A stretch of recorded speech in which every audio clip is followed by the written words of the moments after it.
Hello, good evening, everybody. Welcome to episode number 46 of the Wulong Talks podcast. My name is Jason. I'm the host of the show, as you know. And today we're going to be talking exclusively about the deliciousness of Avengers Infinity War. Now, this is going to be a spoiler heavy episode. So if you haven't seen the movie yet, we suggest you go and see the movie. Well, first off, if you haven't seen the movie yet, why have you not seen the movie yet? Like, really, seriously, what are you waiting for? But we are going to dive deep into spoilers here. We're going to review the movie. We're going to weigh up just about everything that we've seen. And we're going to have a part 2 for you as well, where we take on some of the questions that you've sent us this week about the movie as well. But before we get into that, let me introduce who's joining us today, because we do have 2 very special guests. First of all, as always, up north, we've got Big A, the Mag Geek. Big A, say what's up, man.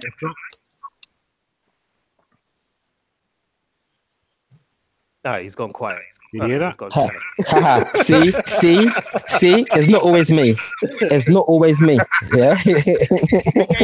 You, man, what's going on? Now, did you hear me? Can you hear me? Yeah, I can hear you. Yeah, but was it quiet? There was bare rustling. No, Billy, shut your mouth. Come on now. There was bare clack, clack, clack noise. No, it wasn't me. I don't know what you're talking about. And also, as you've heard, we've got the rustling kid in the house. Rich kid. Rich, say what's up. What's happening, people? Cool. And as said, we've got 2 very special guests with us. The first one, you've heard him here with us before. You should know who he is by now. You should know what he's all about. We've got Nigel from Mayamada. Nigel, welcome to the show, man. Say what's up. I'm back. They let me back on. He snuck in through the back door. Yeah. And as said, we have another very special guest joining us today. We have the novelist and super fan. I think super fan is the correct term for him. Mr. O. Mr. O, say what's up, man. Welcome to the show. I hope they remember you.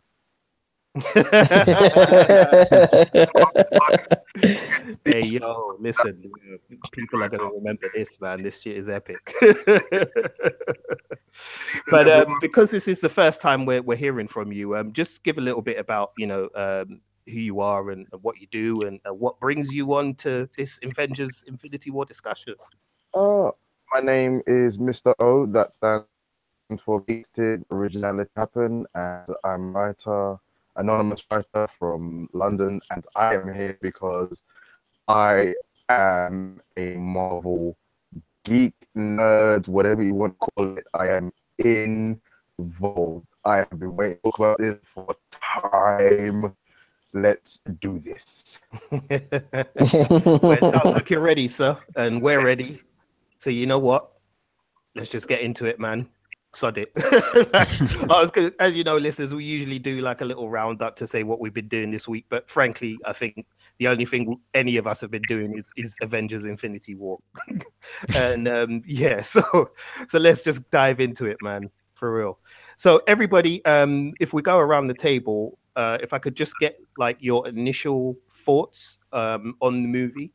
You've had a couple of days now to kind of stew it over and think it in and sink in all of the details and everything that we've seen and heard. So just going around the table, I guess, as I said, just give us your initial thoughts. So we'll start as we always do, as is tradition, with Big A, the Mag Geek. So Big A, let us know your initial thoughts, mate. I was so happy, like literally leaving the cinema after seeing the post-credit scene.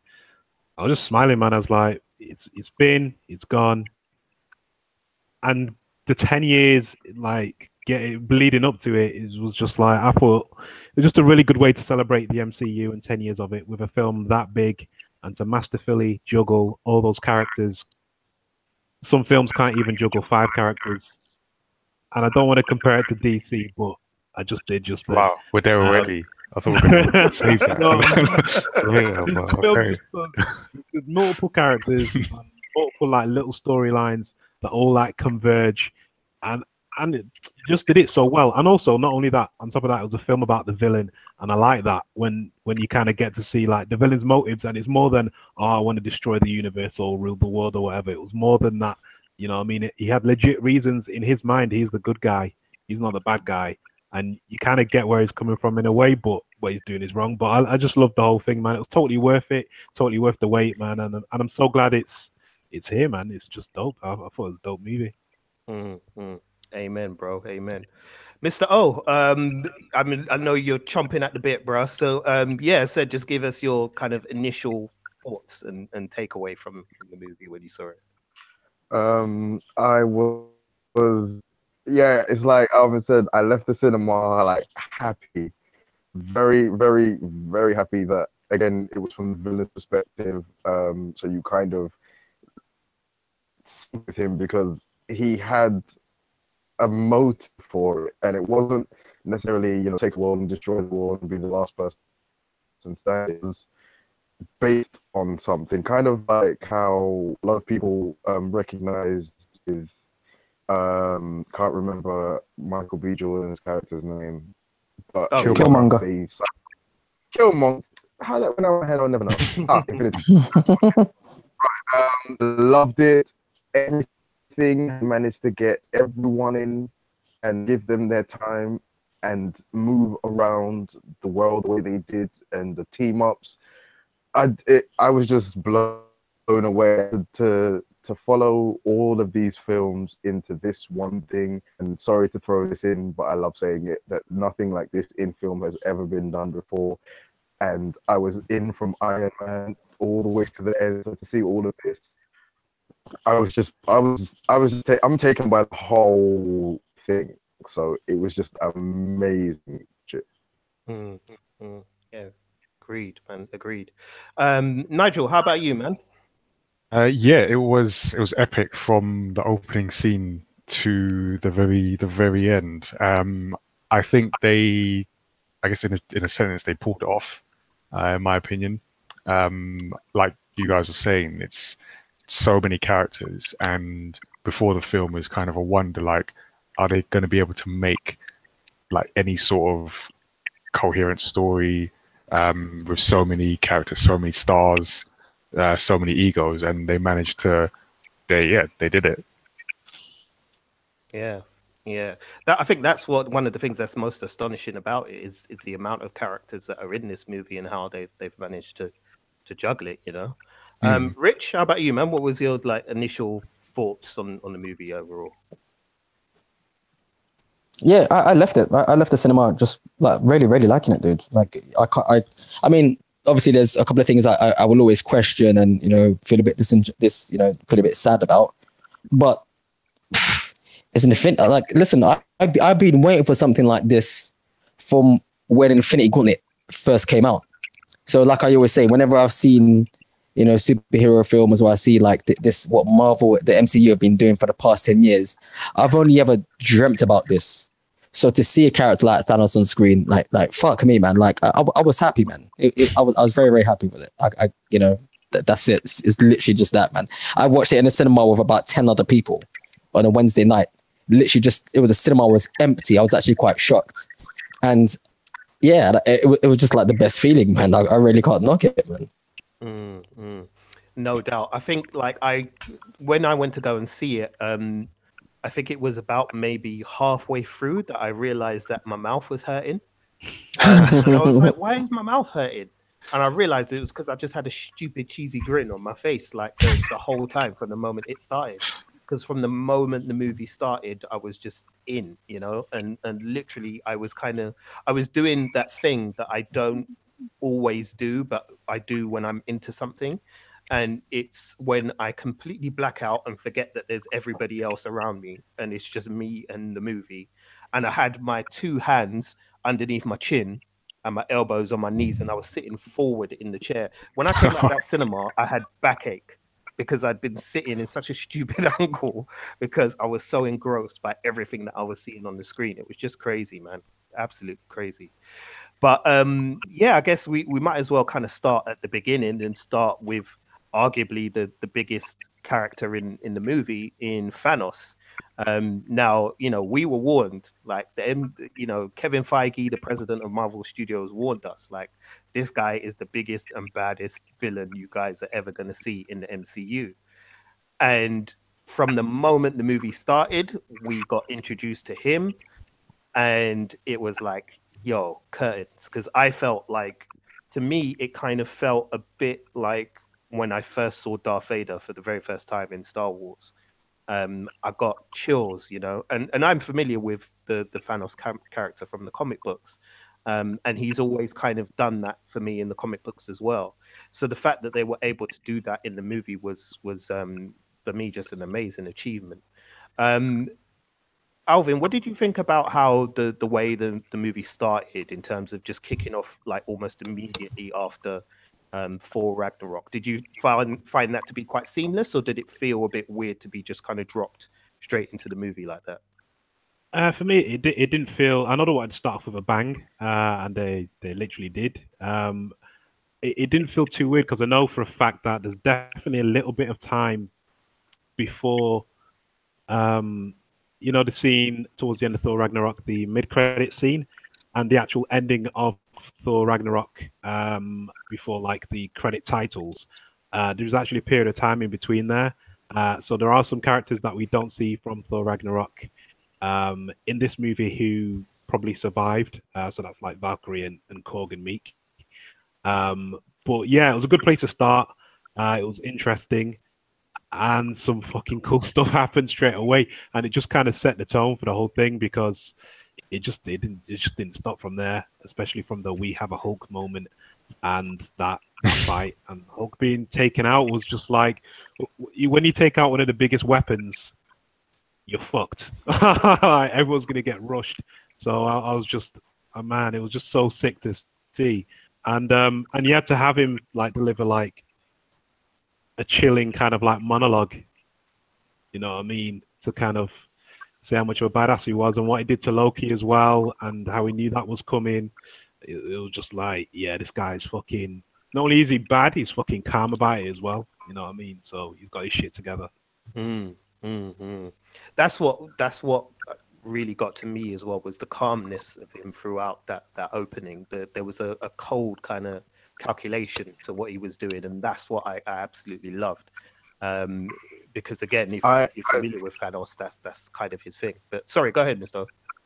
Sorry, I was just going to add into that it set the tone for. I mean, because it covered the base for those comic book people who know Thanos and have known about him for years. And the first time they saw that face smile at the end of the Avengers, and it turned to the side and smile, I was in the cinema. And so many people went, "Who's that?" And there were people who I could hear who were comic books who went, "Oh, Thanos, we know who that is. It's about to go down." So then when he came from the very beginning, and the coldness of the way he killed Loki in front of Thor, and with the line, "No resurrection," that was cold-blooded. Not only that, and I've been waiting to say this, but the way he fucked up the Hulk was by far, it was just a cold moment, because we have never seen the Hulk handled like that, ever. Thor smacked him up on the ship. Cool. They had their little beef in Thor Ragnarok, but, obviously, the guy shocked him, ruined the whole thing. But we've never, and when he said we have a Hulk, and then Hulk rushed him, I went, oh shit, Hulk's gonna do something. Obviously not gonna do a lot, because. But okay, yeah. And then they said let him have his fun. I went, uh-oh. And at that moment, people turned around, and that's when UFC, MMA, John Cena, Big Boss Man walked in. It was epic. Just to see the Hulk laying there, all bleeding and bloody. Oh wow. That was just, it was good. And then Heimdall, which was, that was like the first time in the whole film where I went, oh. They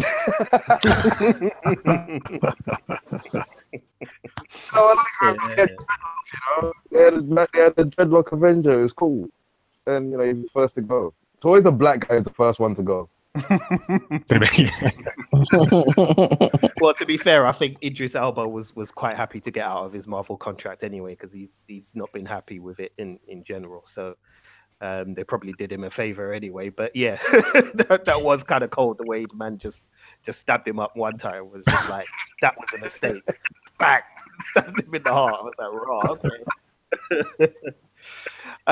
Nigel, how about you, man? I mean, did Thanos kind of meet your expectations in that opening scene in terms of setting up the way the character is and his threat to the heroes?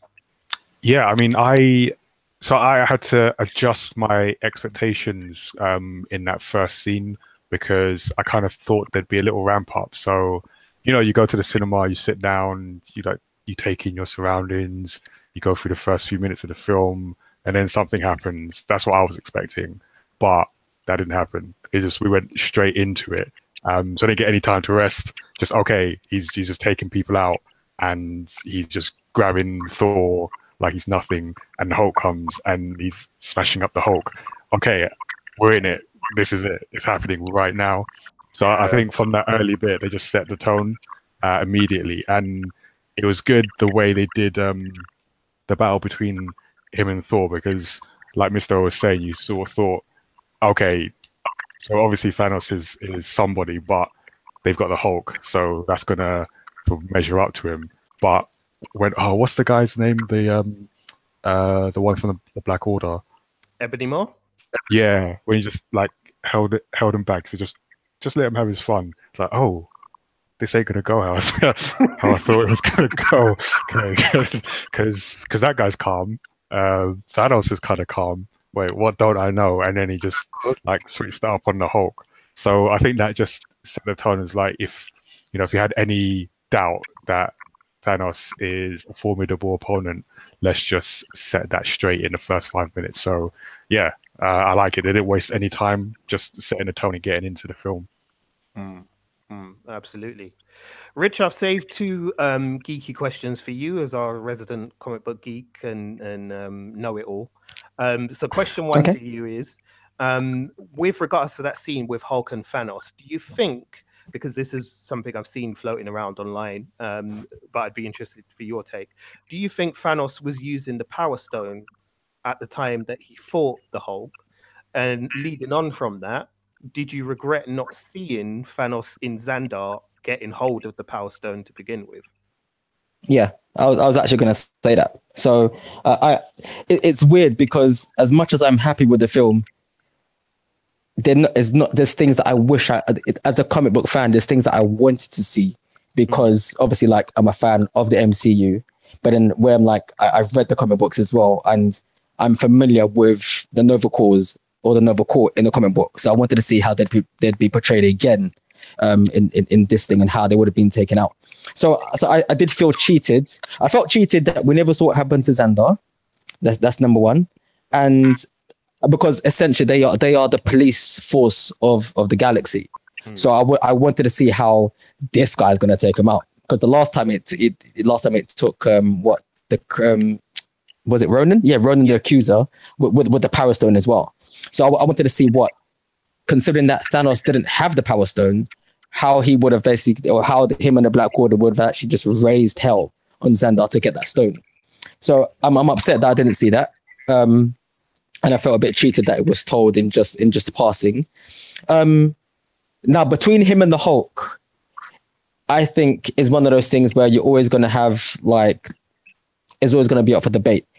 Thanos, give or take, is X amount strong, so he's easily in like the 100 tons or the plus 100 tons strength category. The thing that people seem to forget is that the Incredible Hulk, his standard level of strength isn't up to par even with Thor in his calm state. Remember, he's the character that the stronger he gets, the angrier he gets, the stronger he gets.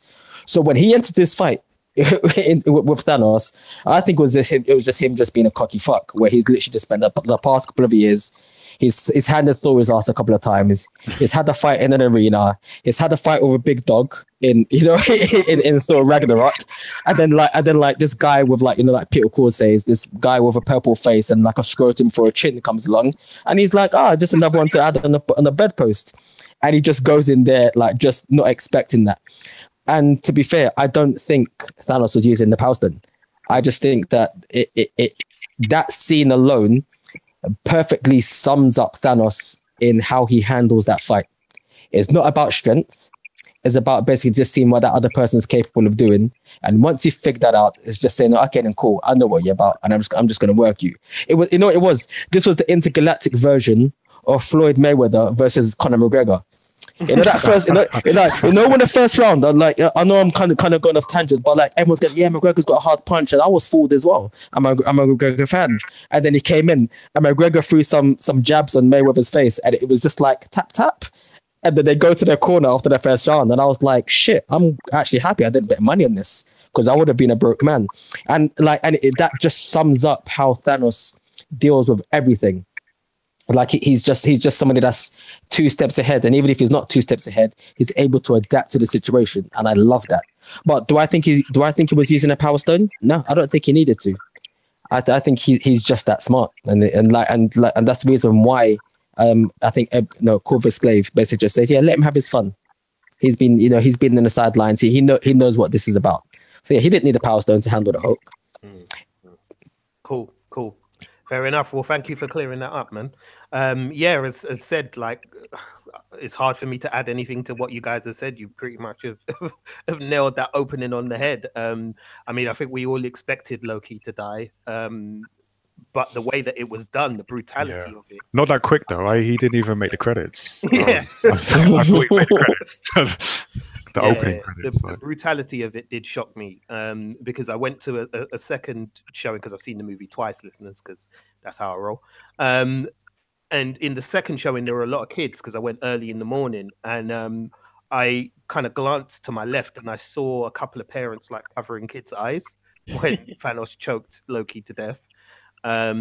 Because it was an unexpected level of brutality, I think, from these films. But again, as pretty much all of you have said, it's kind of what the movie needed because it set the tone. It told us that we're not in Kansas anymore. Like this is shit is, as Mr. O said, shit is getting real now. So it's not a game. Like so taking out them guys, it's cool. The thing is, the bit that got me when he fought against the Hulk, I was like, every time you've seen the Hulk fight somebody, right? There's that bit where he might get hurt, but that anger comes in and the strength just kicks in and he just shrugs it off. But there's one bit where they're kind of like trading blows, and Thanos does because I've only seen it once, so I can't tell you exactly what it was, but Thanos kind of blocks it. And then there's like a jab in the Hulk's throat or something, and the Hulk just goes, oh, and I just went, wow, like just wow, like you know what it is? That's like you and your boys going to fight, and you go to someone else's hood, and you're like, I brought my boy, he's the toughest guy, and you see your boy get into fuck it, you know what it is? You see Snatch. When they go to get the caravan after they've been gypped, then they take Gorgeous George, and Gorgeous George gets knocked out by One Punch Mickey, and then Tommy's just there, and the gypsies are arguing over how they're gonna kill him. That's what that scene was like. Was just like, I've just come with my muscle, and you've just taken my muscle out. Like, I might as well just wipe my. What do you do? Wipe my word now. Yeah, exactly. What do you do apart from cry? That fight reminded me, it's like that jab he gave him in the throat. Very first time when I watched the raid and the fight started, and I was like, wow, this was possible. And another beautiful thing about the fight, which it's later on, is when he's now having problems about turning into the Hulk. My theory is that because Thanos literally handed him his ass, he's like, yeah, you know what? I'm just gonna stay in here for now. And that's what I was thinking. It's just like, yeah, you know what? You can take this one, Bruce. I'm cool. Hulk's not dumb as everyone might have thought. We're gonna go into the theories very, very soon, man. So hold fire on that one, Mister. But we'll get to that. So guys, we went from pretty much that blistering and as I said, quite brutal opening straight to New York City. And meet Doctor Strange and Wong, who have a nice kind of back and forth there. And that was kind of like a thing that plays out a lot through the movie in the sense that it jumps from, multiple locations. So I guess, we can start with you, Mr. O. How did you feel about the pacing of the movie and the way that it jumps between different locations at different times and shows you kind of events occurring, at the same time across these different places that the characters are? Did you feel that worked as a whole, or did it distract you in any way from the story? I I read I saw a lot of reviews and a lot of critics saying that they didn't like that aspect of it because it found too much and it was too much for them to all kind of pay attention to. When you literally have to look at everything they had to achieve in that film, there was no way they couldn't move it around and separate everyone the way they did. But the way that they did it was everyone was working towards a common goal, which was Thanos and the Infinity Stones. And it forward and the way that they had to mix people together and move people around, not just on different planets. I feel that it was necessary to keep the story moving fluidly, because to not do that, you'd be stuck in having the Avengers on Earth, the Guardians of the Galaxy in space, and Thanos bringing the two together. But it kind of separated them and mixed them up, which I absolutely loved, because again, it's like with Civil War when you just saw everyone running towards each other at the same time, and it was just like, ooh. And even for the comic book nerd in me, like having the Hulk crash through the Sanctum Sanctorum when in the comics it was the Silver Surfer, it's just, I appreciate those little nods while still being able to make everything work. So I really liked it. Cool. Alvin, how about you? How did you feel about the pacing and the multiple locations? I really liked it, man, because normally what happens when I watch a movie is that when you get to the middle, kind of it lulls a little bit and you get your mind may wander. And this didn't allow for any of that because there was so much going on. And it made it feel like it was less than 2.5 hours long. I felt like it was quite a short movie, but it obviously wasn't. But there's so much going on that, like, I was in. Like, I liked all these little. I wanted to know as to how did all connect. The best kind of analogy for it that I've seen online is it's like watching an episode of Game of Thrones. Like how there's all this different exactly the stuff same going on that then just kind of links up, and some characters go from one story to a different story, and then you've got this one story that separates into two stories, but then comes together here. And I liked all that. You can't do this movie the same way you did, say, the first Avengers, which is that they all get together and fight a massive battle. That would have been fucking boring. You had all these little different stories going on that all converge, and I just thought it was a perfect kind of thing to do because it just gave the film enough breathing space for pretty much everyone, more or less, to at least do something and at least to have interesting things happen to them. Yeah. I mean, when I initially came out of it, me and Rich spoke about this, and Rich, you can chime in a bit. And we were talking about the pacing, and initially we both kind of felt that it took us out the movie at times, but having watched it a second time, I actually think that they made the right decision to do it the way they do it, because as you've already said, both you and Mr. O have said it's impossible for me to think of another way in which they could have pulled this off with this many characters, and kept it all fairly linear in terms of the way the story is told. It was going to have to go off in different tangents, and the Game of Thrones analogy is a really good one, actually, Alf. Yeah, I agree with that. It that's a good way to kind of look at it in a way. So yeah, I've changed my mind on that. I think it works. I do think it works. But Rich, how about you? I mean, I know you've not seen it again since that first day, but do you still feel that the pacing, not an issue, but that it took you out of the movie slightly? Well, the thing is, like I said, I look at it when I said that, I said it as somebody who's just watching film. So I mean, it's one of the things where I don't know how else they could have done it. That's the thing. So I couldn't even think of a better way of how they could even told this story, to be fair. And essentially, that is how it would happen in a comic book anyway. It would switch to multiple locations, which is one of those things where it's something that we haven't really had in the MCU before as well. So maybe that's why it kind of stands out. But then it's just one of those things where I think, like I said, I'm looking at it from a film viewpoint. Whereas we have spent the last 10 years knowing how this story is going to end up anyway. it's a lot easier. So it didn't bother me in that respect of being a fan. I just looked at it as somebody who's just looking at it as a film. And let's say somebody who hasn't maybe watched some of the Marvel films and they've gone into this just following the hype and saying, okay, I want to see what this is. And the multiple locations is just literally just throwing people off. So that's how I looked at it. So it wasn't that I was necessarily upset about it. I just looked at it from like a film standpoint. And then when I go into my key viewpoint, I'm just like, well, you know what? It is what it is. Yeah, that's fair enough, I would say. Nigel, did you want to add anything? How did you feel about the pacing of the movie as well? Yeah, well, I mean, naturally the pacing was quite quick. Well, like I say, from the beginning.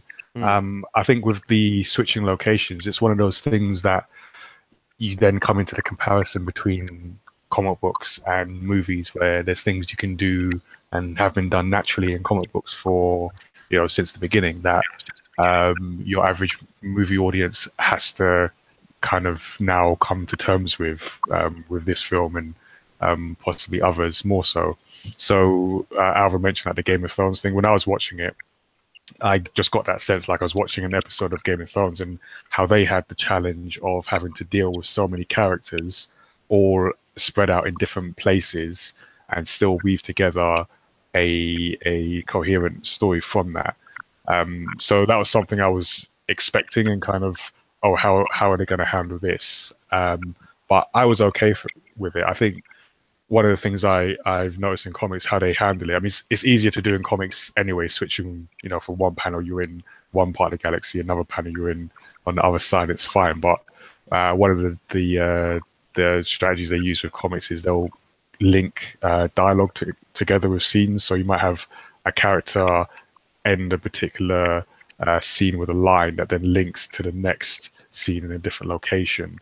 And I think they try to do some of that here, as well as just having, you saw the subtitles to say we're now here, just to make that clear. So I think just from where the story is right now, there's just no way around it. People are in different places, so you have to follow them around wherever they are.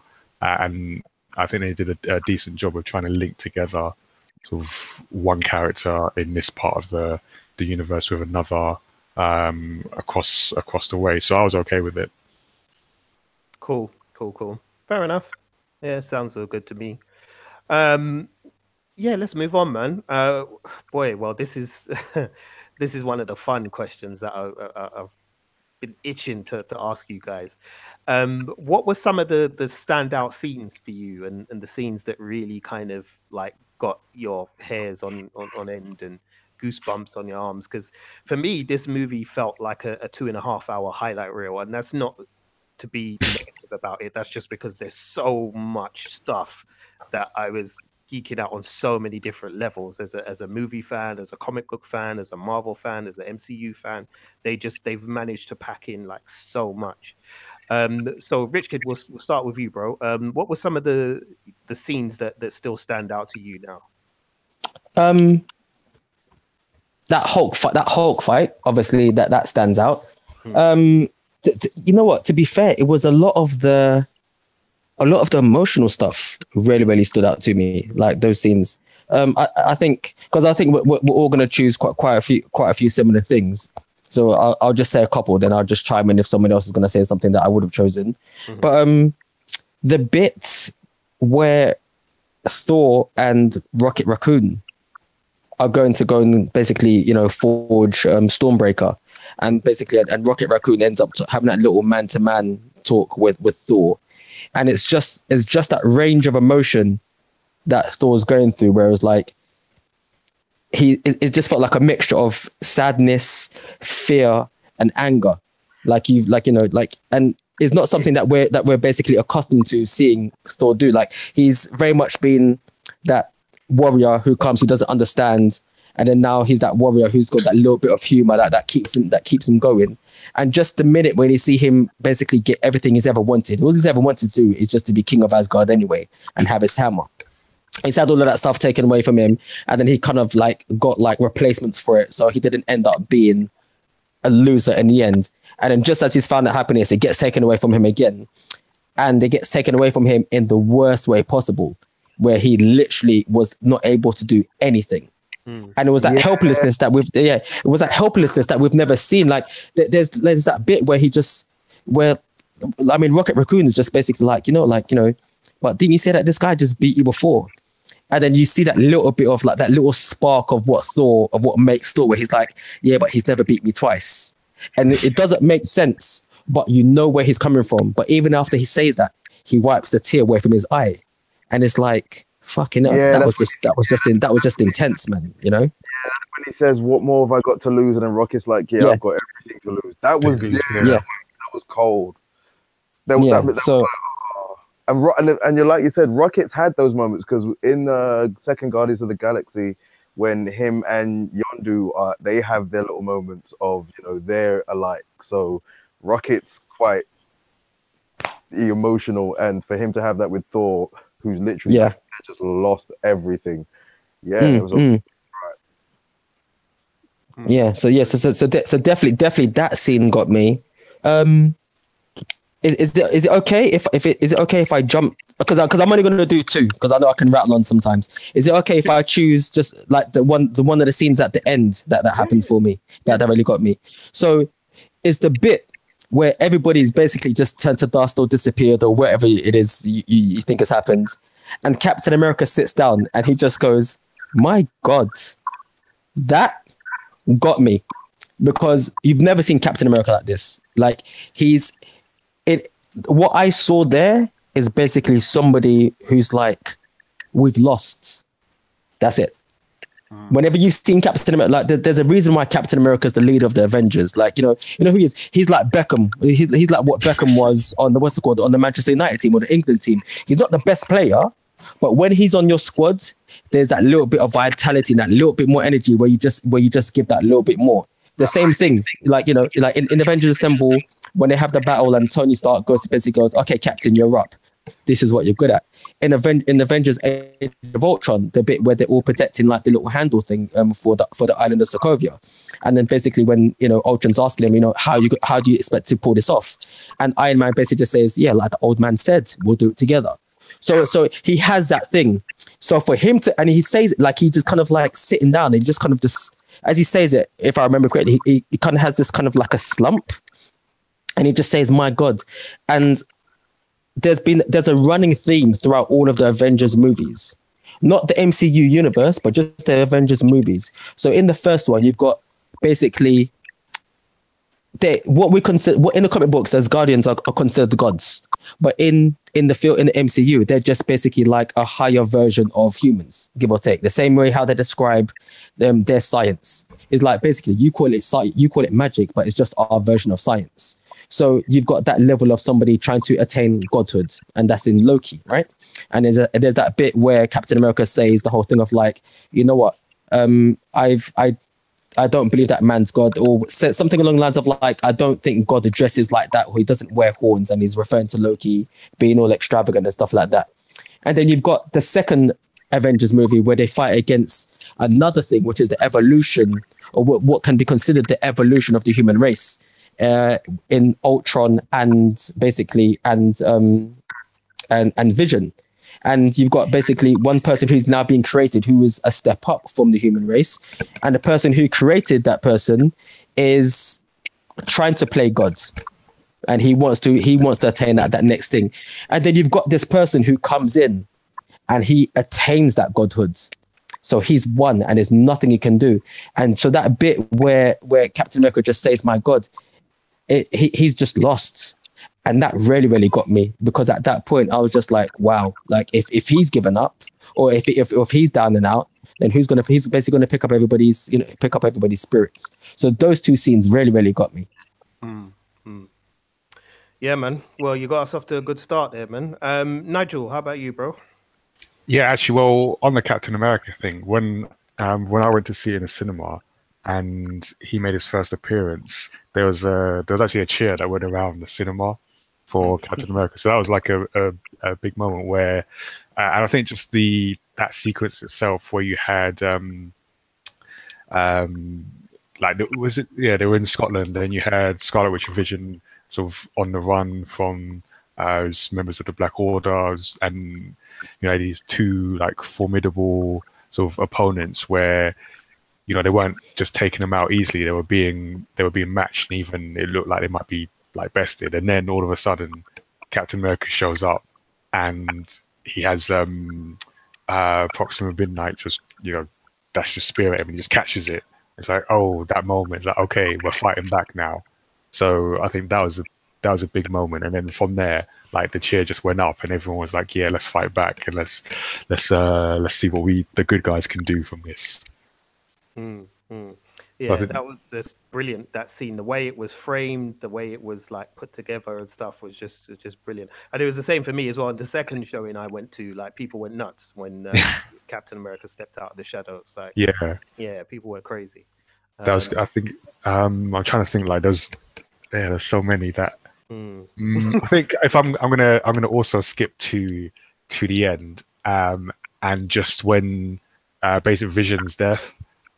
So I thought of all the deaths, his was the most hard hitting, even though like he wasn't necessarily the character that I cared about the most, but still the way he got taken out, because you had again, and it just came from that sort of emotional moment of him and Scarlet Witch, their arc through the film coming up to this head where she had to destroy him.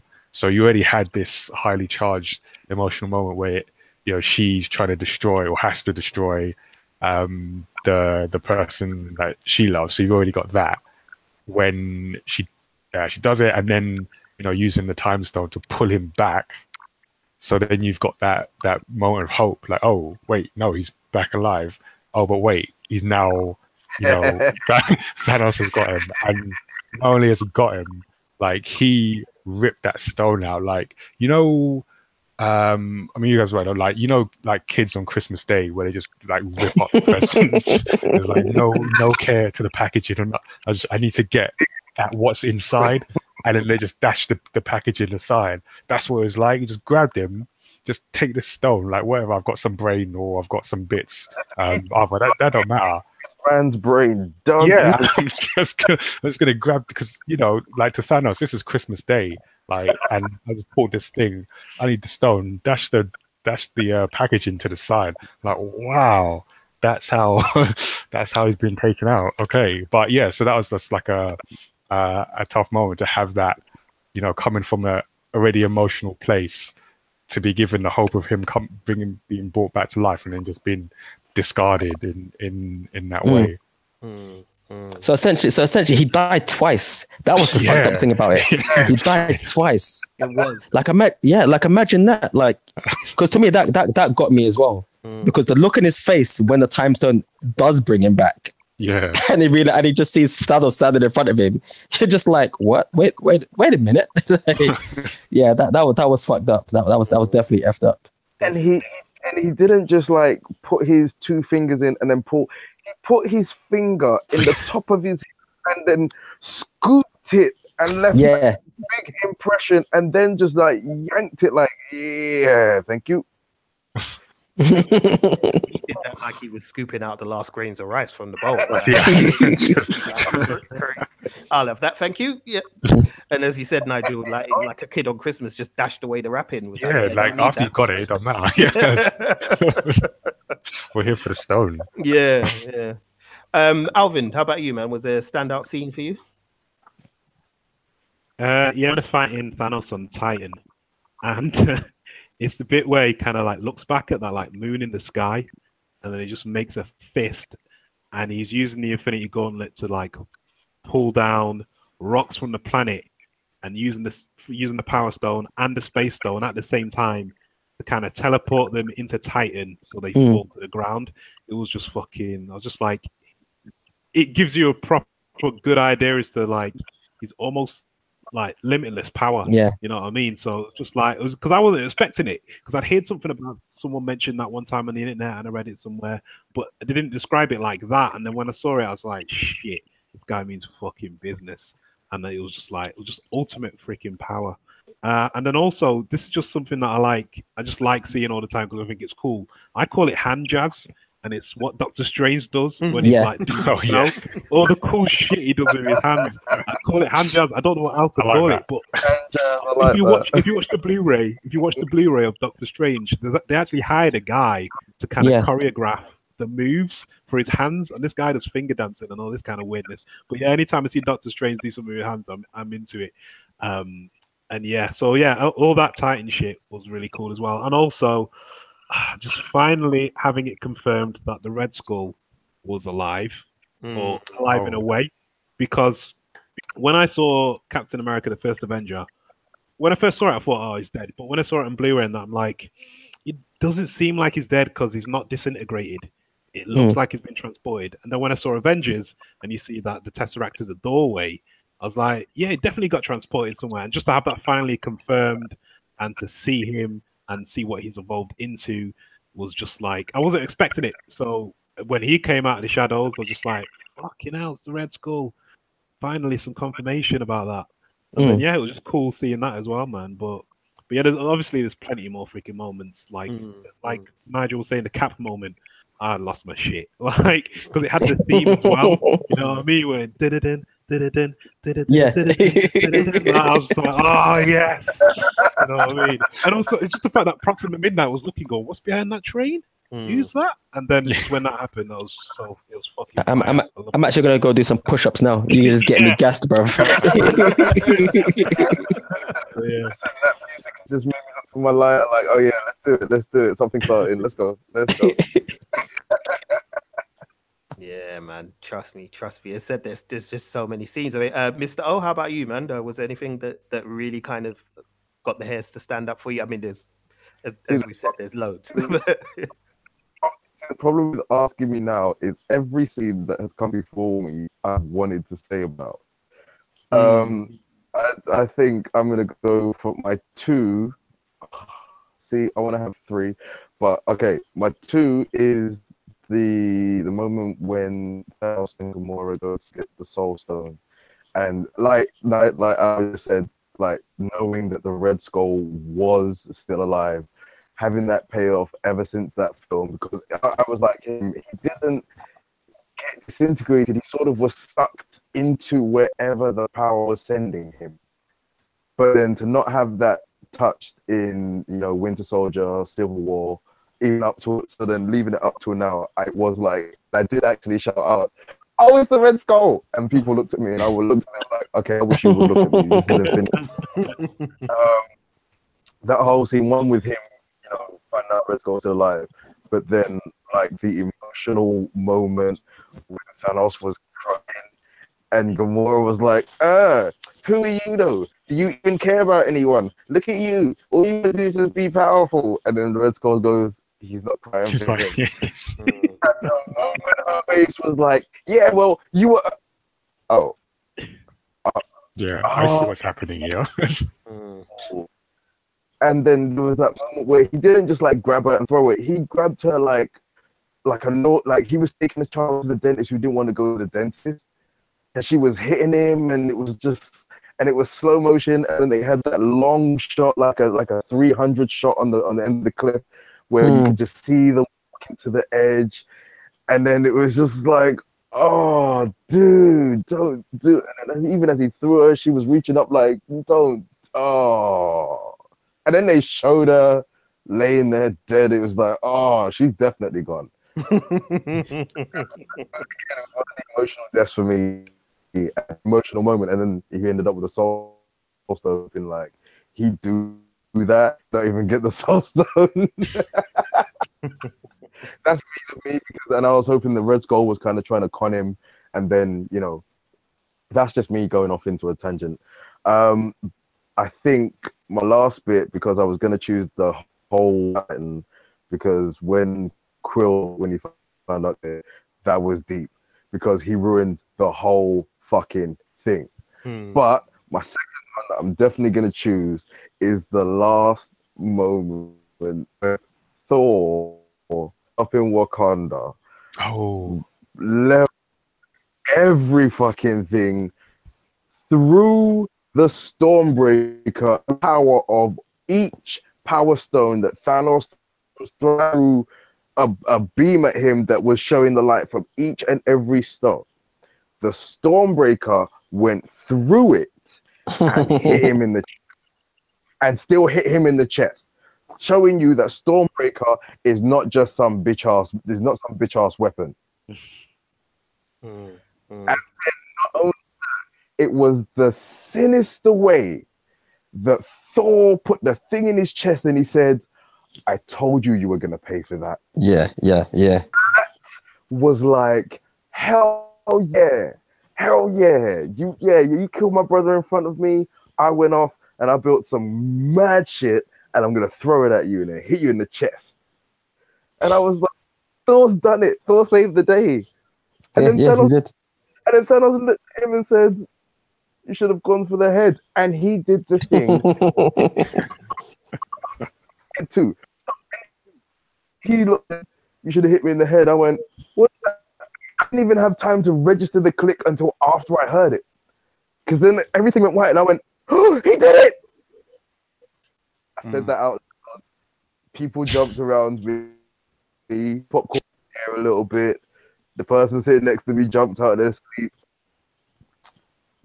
But it was just, again, I read the comic, so the whole snap of fingers, and during the promotion, there was the talk of, he could end the whole world with snap of his fingers. To actually see it happen, and then the following bits that, and everyone who died as a result of it, like everyone knew, all the new cats just gone. And Peter's death was quite emotional for me too. Yeah. I'm going on. I'm done.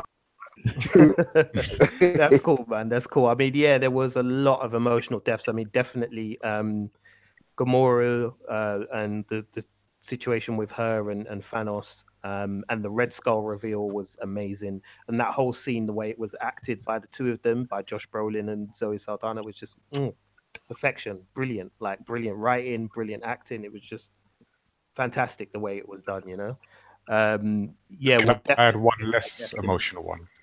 Sorry, say again. Can I add one more less emotional moment for me?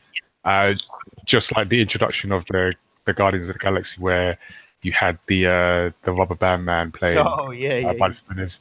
So I'm kind of like a fan, like just 80s like soul music. So when that came on, I was like, yeah, cool, happy moment. Yeah. This is as good as it gets. Yeah. I remember that introduction as well, thinking, I love that song. Like, yeah, but I'm gonna pick some lighter moments because you guys have gone deep and heavy. So to lighten the tone a little bit, I'll pick two lighter moments. One of which was the scene in New York when the heroes Iron Man, Doctor Strange, Wong have realized, and Bruce Banner have realized that two members of the Children of Thanos have arrived in Ebony Maw and Col Obsidian. And I loved the little back and forth between Ebony Maw and Iron Man. That was hilarious. And Ebony Maw turns and says to Doctor Strange, "Does this chattering animal speak for you?" Yeah. And Doctor Strange says, "Certainly not." And then does, like, as Alvin calls it, his hand jazz and brings up a spell. He's like, "But you're trespassing on Earth. So yeah, time to go." And that's when I was like, "Oh shit, it's going down, it's going down." And then I like the bit when Col Obsidian goes forward to attack, and Iron Man's saying to Bruce Banner, "Look, like, if you want peace, like, anytime you want peace, come step in, And that's where he has the struggle with him and the Hulk and being unable to perform. And Tony Stark turns to Bruce Banner and says, "Dude, you're embarrassing me in front of me." I lost it. I actually lost it at that line. I was like, "Oh shit." And then I loved the introduction of the nanotech armor in that scene as well, where they do the slow-mo shot where he's walking and it's covering his body. I was like, "Oh shit, this is fucking great, man." I did a rich kid at that point and came on somebody's head in front of me in the scene. Yeah, that was a good moment because that was great. Because while all that was happening, I was thinking, like, wait, isn't Tony gonna have to step aside to get his suit before he jumps into this? And they just like appeared on him. Like, oh, okay, he's ready. He's ready. Listen, that yeah, I love that. was the section where he stood there and then 4 things just popped out of his back. And I went, oh shit, where did it come from? And I'd heard that obviously he'd upgraded his armor. This was bleeding edge, so it was all the nanobites and all of that. But when those 4 things just popped out of his back, I went, oh, he's not playing this time.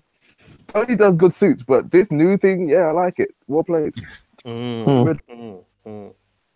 Rich, before I get to my second pick for the standout scene, could you just quickly explain to people what that bleeding edge armor is? Because we referred to it as bleeding edge, but for some people who ain't in the know in comic books, they probably don't even know what that phrase means. So could you just give a little bit of context for what that is?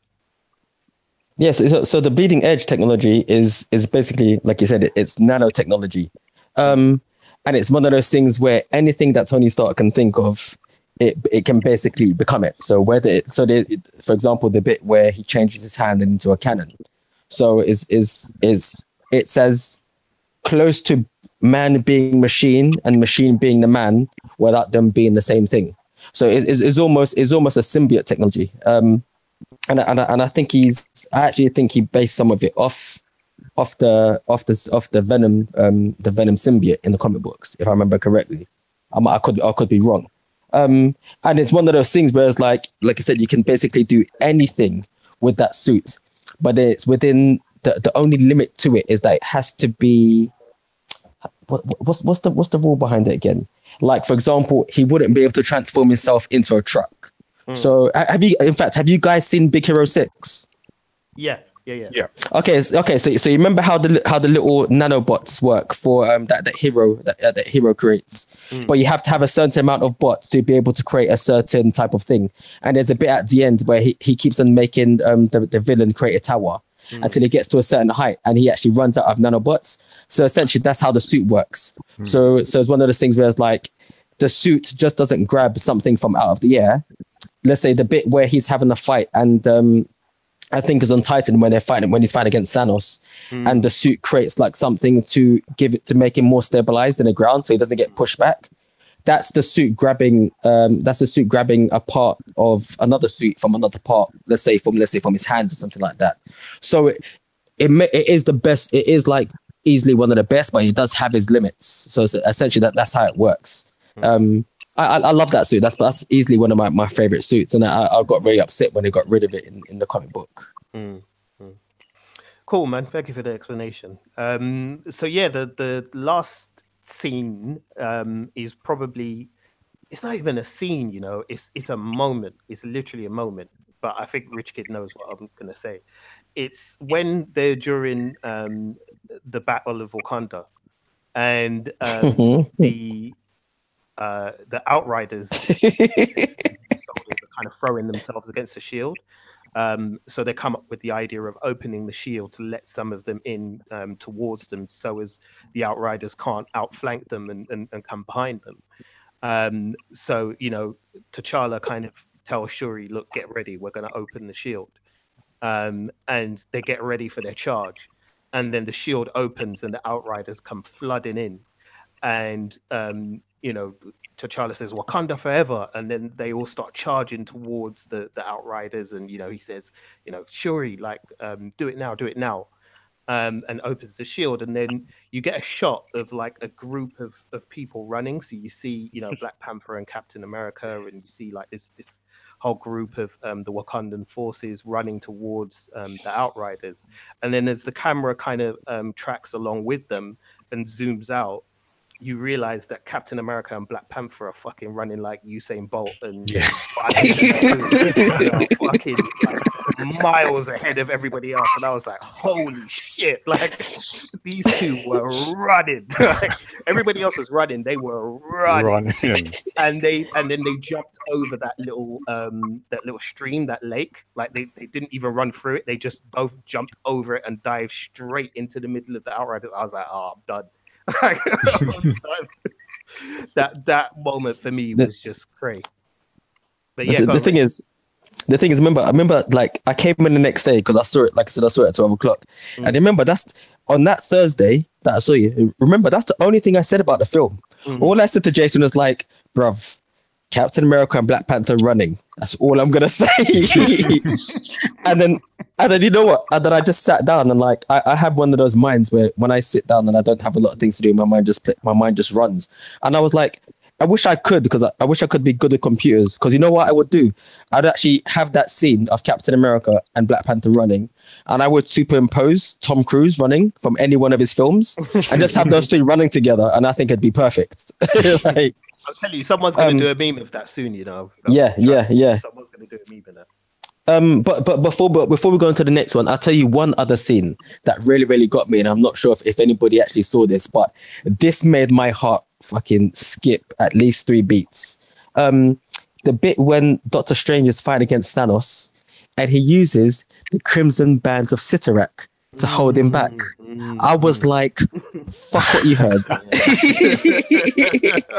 because I know, like I said, I knew there were people in there that were just like, oh, that's really, really cool. And I was like, you know what?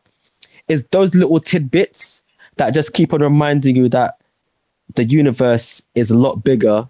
The universe that we're watching is a lot bigger than everybody seems to realize or seems to remember.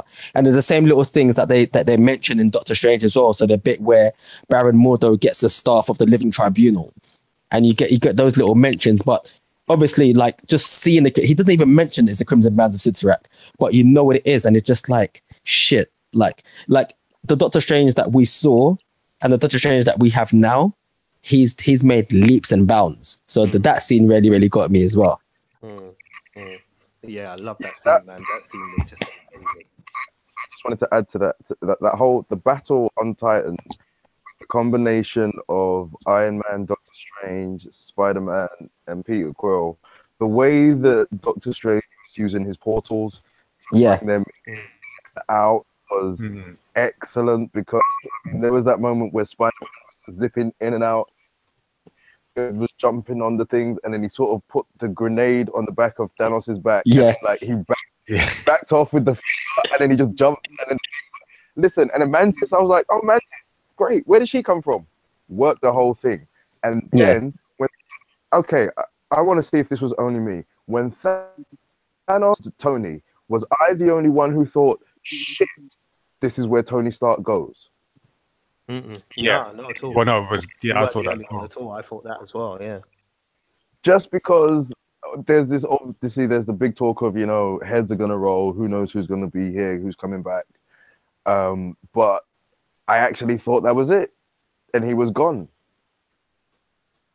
But well, I kind of thought he would before seeing it. So yeah, that was kind of like, I thought that was a natural point. That would just naturally happen. Yeah, I think so as well. I mean, I think quite a few. I mean, as said in the first showing I went to see it, the audience were quite quiet throughout, to be honest. But through the second showing, like, for some reason, it was rowdy. Like, there was just a whole heap of Marvel fans in there, and so they were eating up everything. But when when Thanos stabs Tony in the chest, there's like this audible in the cinema, because people were like, "Oh shit! Like, is this it then? Like, is this how he goes?" You know. And I think it kind of, for all that he's been through as a character, for it to kind of end in that way kind of seemed almost cruel, you know, for him, for all he's been through, for the journey that he's been on from Iron Man 1 up to now, for him to die getting stabbed in the chest on some random planet was just like, it just seemed cruel, you know. So like, people were like, shit, like, is this it? But then you see him kind of cauterize the wound, and you're like, okay, well, yeah, he's gonna be all right then. But yeah, man, that was a powerful bloody scene for sure. But I mean, we could go on about scenes forever and ever, but we've still got a few things to iron out before we get there. So let's get on to some of these other ones. In terms of standout acting performances, who were the performers who really kind of went above and beyond with their roles and with their characters for you guys? And Mr. O, you can start off. I'd have to say Doctor Strange. I think Tony Stark is a big one, obviously, because especially when he's always had this thing in the back of his head that something is coming, and this is finally it. But for me, with Doctor Strange, and especially the battle he had with Ebony Maw? Yeah. Yeah. Ebony Maw, I just liked the way that Ebony Maw moved. Ebony Maw moved like Pai Mei in Kill Bill, always with one hand his back, just like, I am not here for these feeble dwellings, that kind of attitude. And he didn't really move much with his hand, but he Dismissive. So that is very dismissive, yeah. So having to watch Doctor Strange have to deal with another person who deals with magic, and also him knowing how to use his power enough to go forward and view 14 million possibilities. That is something that he wasn't able to do by the end of the first Doctor Strange. So and like watching him go hand to hand with Thanos with more than one Infinity Stone on his hand and holding his own, like when he turned into like multiple strangers and lashed them things at him, I'm like, oh goddamn, shit! I done learned a thing or three. And even by the end of it, even when all of it went down and he was just like, it was the only way. Just saying that just says that there's hope. When he said that there was only one possibility, you're hoping that this was the it, and this was the only way that they could go forward. So I think his journey, for me, like as a character, even as an actor, dealing like with all of the different elements that he had to deal with and still holding on to the character that he was, he did well. Yep, for sure. He's definitely an MVP of this movie. Nigel, how about you, man? Was there anybody who kind of stood out to you in terms of acting performance and what their character did? It was, it was a tough one because of the nature of the film, he was moving around so fast that people didn't get so much of a chance to maybe show everything in terms of performance before he had to move on to the next place, to the next character.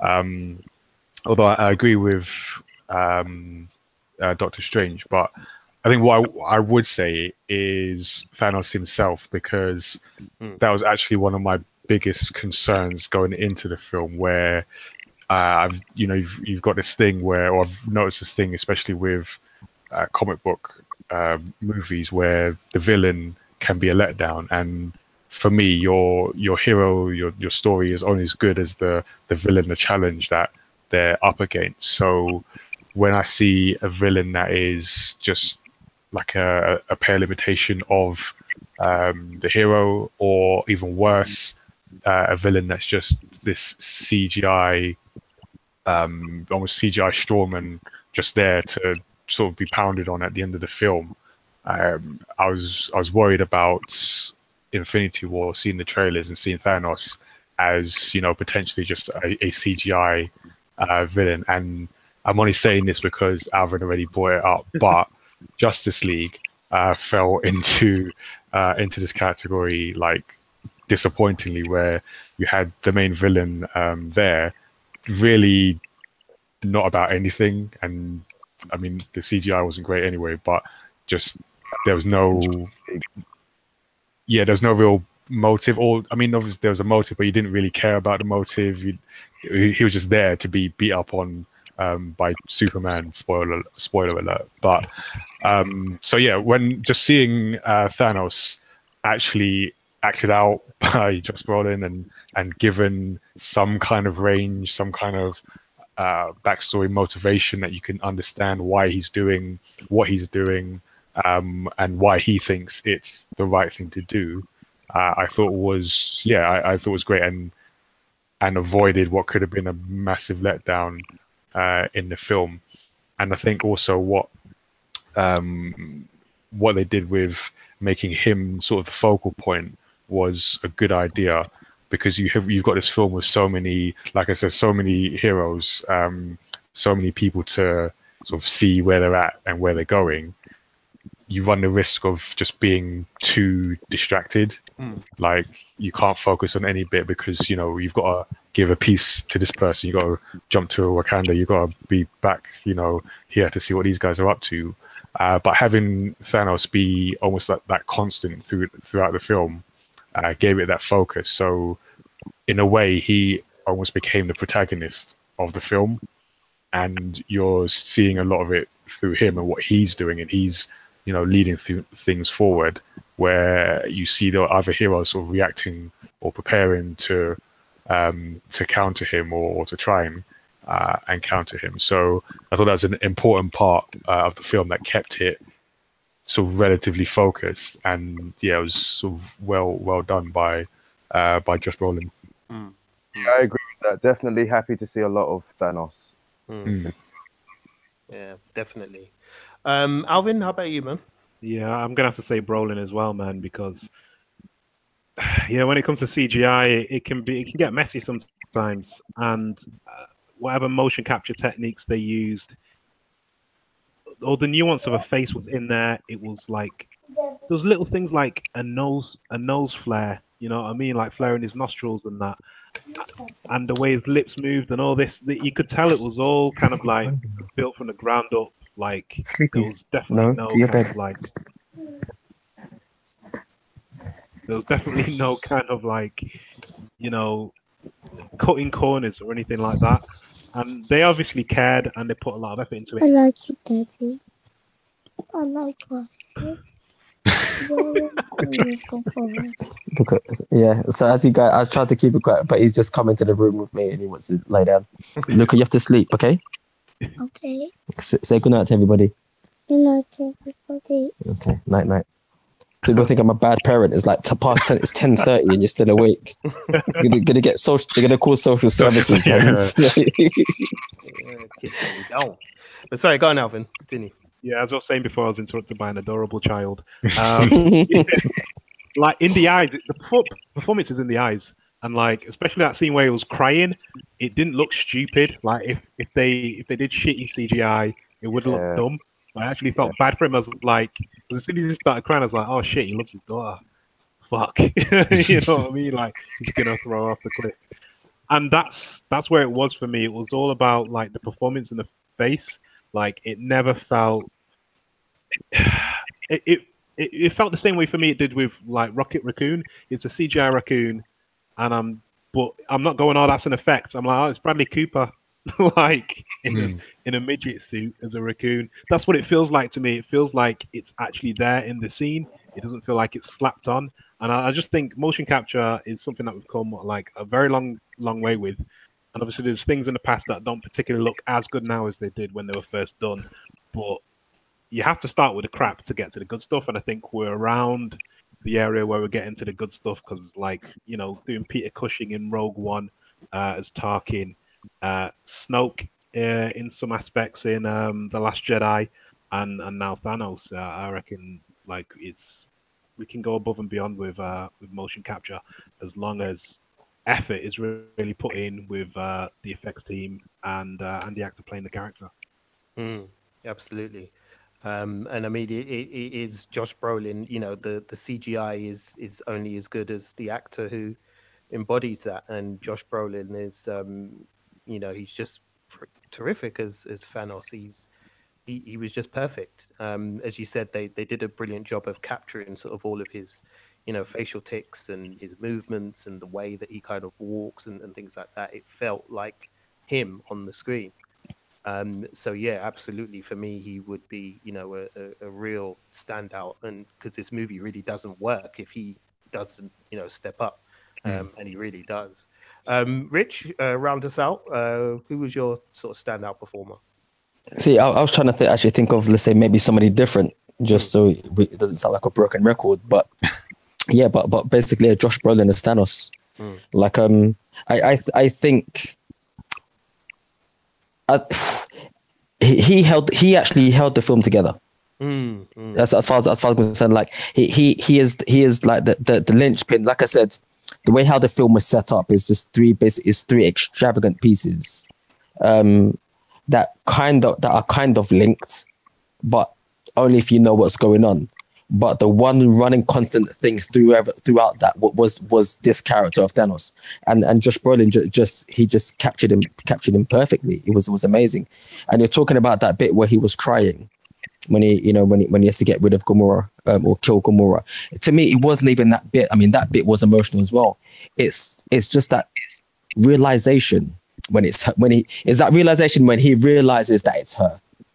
Is that thing like you just like you because you're kind of like clocking on like, hold on, what are they talking about? Then you're just like, oh, he's gonna have to kill her, and then he realizes the tears comes as standard anyway because he's obviously upset, but it's just that thing of that for the first time you've seen this person who essentially is winning, and can you not touch that, please?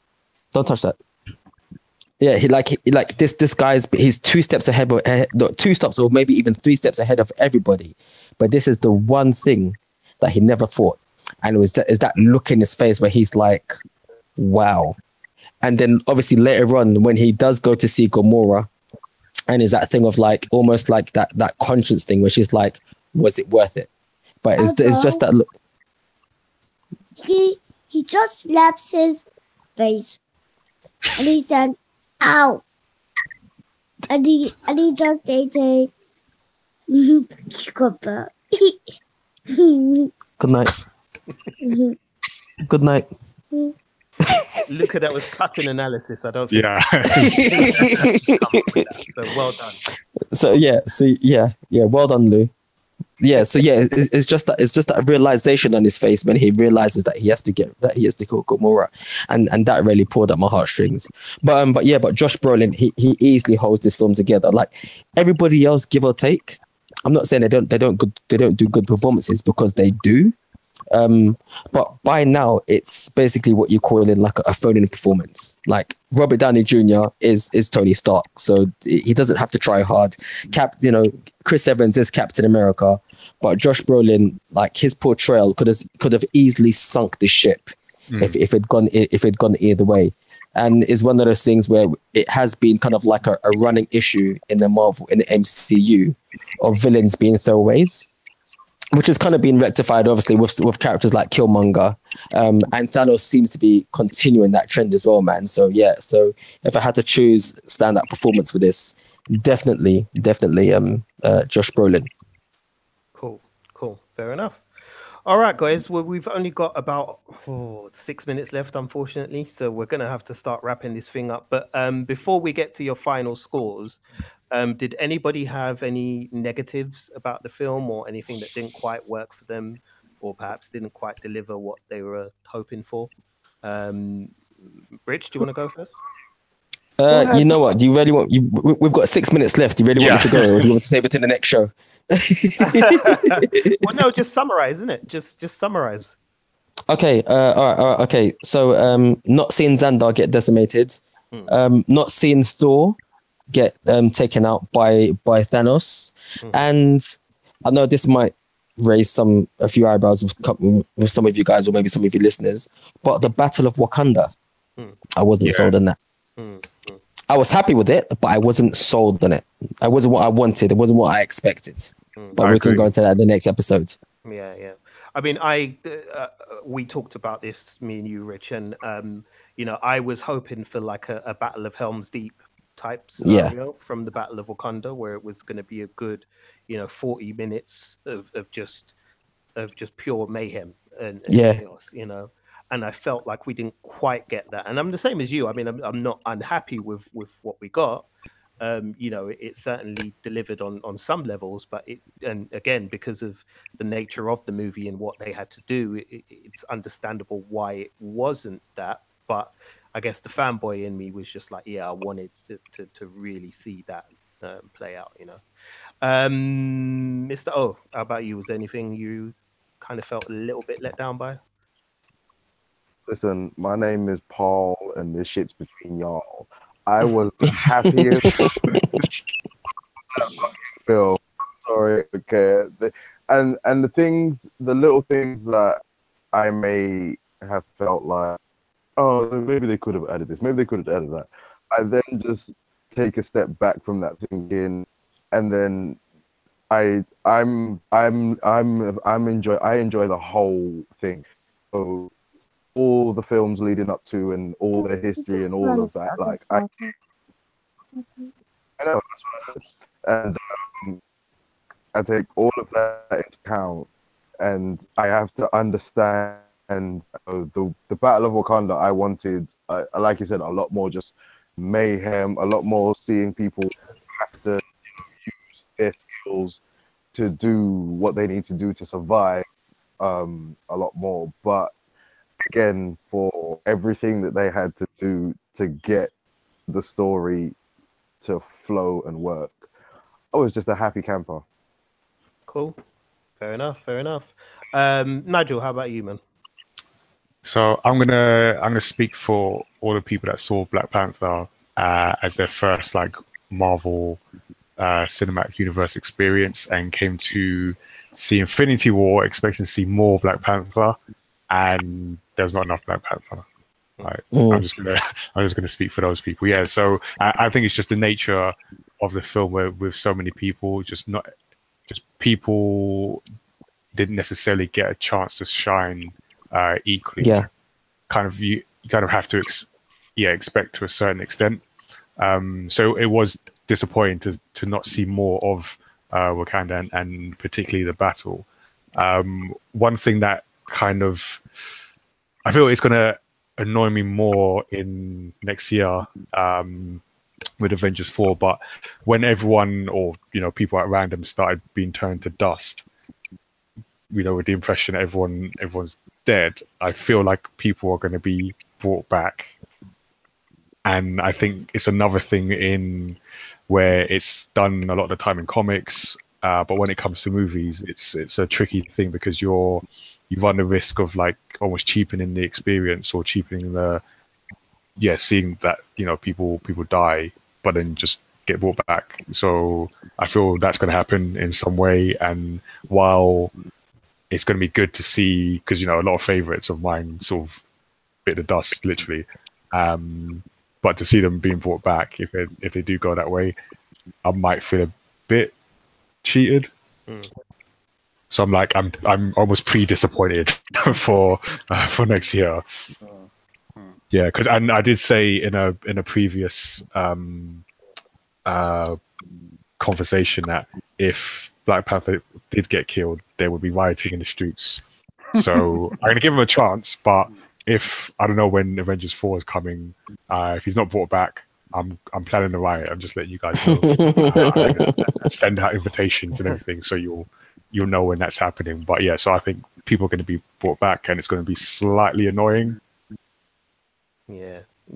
I think, we'll get into this in part 2 because we are running out of time, but I do have a theory about that because the way that movie ended, it left a lot of questions. So we will get to that. But Alvin, anything that disappointed you?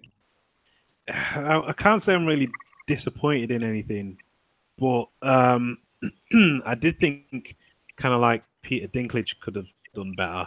Not that it was terrible, but to me it just felt like no one was there. He was just saying his lines to a stick in the corner. You know what I mean? Because obviously he's like a dwarf and that in real life, but the dwarves in MCU are like giants, but were with slightly different body composition. But yeah, it just felt like he was just saying his lines to someone who it didn't seem like he was invested in the scene that much. So I was just feeling like, I mean, it was all right and everything, but yeah, that I think those kind of his story really is like when he meets the Guardians and like when he's at Nidavellir trying to get Stormbreaker, but in the middle he's kind of not given that much to do really other than travel there, and it's just like there's not a lot going on there. But that's me nitpicking in order to kind of find really any problems with it. Other than that, and the fact that not everyone's given equal time to shine, obviously as well. But I don't think those things really negatively affected the film that much. I'm finding it actually difficult to find things that I that I didn't particularly like. I also think that obviously you can't go and see this film without seeing any other MCU movies at all because you'll be fucking lost as shit. So if people are seeing a movie without seeing any of the other Marvel movies, they're like, I don't understand what's going on. It's Yeah. like, well, it's your own. Why would you do that? Why would you? I'll start with episode 15 of this series. Why not? Very true, very true. All right, boys. As I said, we're really stretching it for time now. So let's go and get your final scores. So I'm gonna go with an 8 out of 10. I really, really, really enjoyed this movie. I think it mostly kind of paid off everything that I was hoping it would pay off, and it gave me a lot of things that I wasn't even expecting as well. It's just an absolute thrill ride. As I said, I watched it with a grin on my face the whole time. And you know, aside from nitpicks, it was a really, really fitting kind of summation, because I guess this is the first part of the end. So you know, this is a fitting sort of preamble to the end. So for me, yeah, 8 out of 10. Who wants to go next? Anybody? So I wanted to give it 8, but I still feel like as a epic spectacle, I really enjoyed it. But I feel like I enjoyed Black Panther as a story better, and I gave Black Panther an 8. Therefore, I'll give Infinity War 7.5. Cool, fair enough. But good, like a good, solid, like well done 7.5. Cool. Well, no, 7.5 is still a damn good score. So yeah. No, not a problem. Mr. O. I'm gonna raise the bar with a beautiful 9.5. Is the 9.5 coming from the child in me who just loves the whole cinema experience, you know, getting your popcorn, getting your hot dog, getting your drink, and sitting down, and just for however long the film was, just sitting there with my mouth open. The little things that could bring it, you know, not bring it all the way up, things that as an adult, you know, you take in and you break down. But just going to a cinema and enjoying just a hell of a 9.5. Cool, fair enough. Big A? Yeah, I'm gonna have to. I think we're gonna have to give it an 8.5 just because what they pulled off, no one else has ever tried to do, and the Russell brothers made it look so easy. And also the fact that when they were in Scotland, there was a kebab shop and there's a sign in the window that says "We'll deep fry your kebab." That's why I'm scoring it at 8.5. Yeah, I saw that as well, and I was like, "Fuck it!" That's how you can tell they were really wearing Scotland. Yeah. Deep fried kebab. But... That wasn't set dressing. That was fucking real. Yeah, man. Yeah. So 8.5 from you. All right, cool. And Rich Kid, bring us home, man. Yeah, 8. I'll give it an 8 out of 10, man. Yeah, I think it's one of those things where it's like it's a good film, and some of the things that it doesn't do, it can get away with because of how it's been framed and like it's been. But it's definitely not the best MCU movie. Like I think people are saying, just the same way how I don't think Black Panther is the best Marvel movie in the cinematic universe, but they're relevant and they've raised the bar in particular ways. Black Panther got superpowers. Okay, yeah, okay. Yeah, he said that was Lucas saying his go that Black Panther's got superpowers. Yeah, so for my score for Infinity War, I give it an 8 out of 10. 8 out of 10. Sweet. Yeah. All right. Well, I think we're averaging at about an 8, really. So yeah, like that is a bloody good score. So as said, listeners, you know, we think this is a movie that you should have seen already, and certainly if you've been listening to this podcast, you should have seen the movie already. But if for some weird reason you haven't, go and see it. It's absolutely fantastic. It's out in cinemas everywhere. So yeah, go check it out and let us know when you do as well. Let us know what your thoughts are. Right. As said, we've come to the end of this special 2-parter. So part 1 here is done and dusted. We will be with you on the other side for part 2 shortly, where we'll tackle your questions that you sent to us. But before we leave you and put you at the end of this part, to our 2 guests, thank you very much for joining us as always. Mr. O, where can people find out about you and find your books and shout at you on Twitter or whatever? I'm on Twitter, Instagram, Facebook. My website is www.mro.co.uk. I'm about. Cool. You heard that? He's out here and he's waiting for you. So what's up? And Nigel, where can people find out more about Mayamada? Yeah, I'm also about. I'm about on our website. You can see us at mayamada.com. It's mayamada.com. Also on Twitter, Instagram, Facebook, and you'll see all the stuff we're working on, including our upcoming Kickstarter. Cool, wicked. All right. Well, as said, listeners, this is the end of part 1, so make sure you go and check out part 2. We will see you on the other side. Peace.